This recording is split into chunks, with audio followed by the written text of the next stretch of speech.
Hey everybody, in this game my opponent played the Caro Kann't defense and I got an unexpectedly elegant and early checkmate off of him.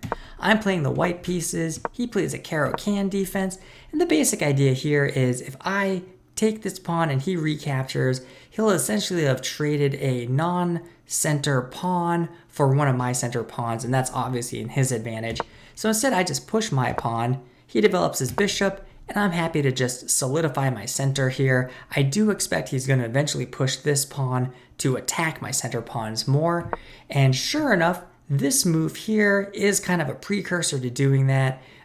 Instead of just trying to get me off the center, now he's opened his black bishop diagonal. So when he pushes on c5, it'll be backed up by a piece that he can then develop. I bring out my bishop with the idea that I'm going to try and push him off of this diagonal. He can always try and pin my knight, but at least I'm developing and I'm setting up for a kingside castle. Instead, he goes ahead and trades bishops. I'm happy to do that, mostly because at this stage of the game, he can't directly attack my queen in any meaningful way. As expected, he's going to do this c5 push, again trying to trade a non-center pawn for one of my center pawns. So I counter with c3. If he captures, I maintain my two center pawns here. At this stage, I'm basically expecting he's going to try and kick my queen by pushing his pawn here on c4, and instead, he just develops his knight, putting some pressure on my center pawns and, just doing some piece development. I bring out my bishop because I expect we're going to have some fireworks here on d4 shortly, and I needed to develop pieces. He brings out his knight this direction, and the reason he does that is my pawn here is covering f6, so obviously he can't go there. And if he did develop his knight on h6, I probably would have just traded this bishop straight away for it and destroyed his pawn structure on this side.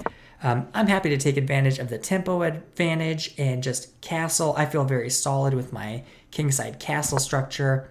And now he brings his knight into the center attack. I play this move to kind of delay a little bit, but with the idea of, all right, I'm going to put a little bit of pressure on his queen, and he can't just block with the pawn. I mean, he can, but after that whole exchange happens, I'll have completely blown up his kingside pawn structure, and he doesn't really have great castling options on either side if he did that. Instead, he plays this cute move, basically breaks the attack on his queen and also puts pressure on this undefended b2 pawn that I'm going to have to respond to. I feel like this is the easiest way to respond, so I just push the pawn. And at this stage, he decides to completely blow up that center. And I know I'd been doing a lot of talking earlier about making sure I had connected center pawns here, but I'm getting really worried about what's going to happen. So instead, I decide to do the trade with my knight first. He recaptures here, I recapture the only way I have, and at this stage you could be looking at it as, all right, he can recapture with the queen or the knight, and that puts him up one pawn worth of material, and he's probably thinking he can force a queen trade. And sure enough, he plays this move with the idea being that if I don't trade queens with him straight away, he'll be able to just win a rook off of me straight up, probably retreat over here to this undefended e5 pawn, and at that stage he's up, 7 points in material, game lost. But I happen to notice a very cute move, which happens to be checkmate. So I'm going to go ahead and pause the video here for a second, see if you can go ahead and find it yourself.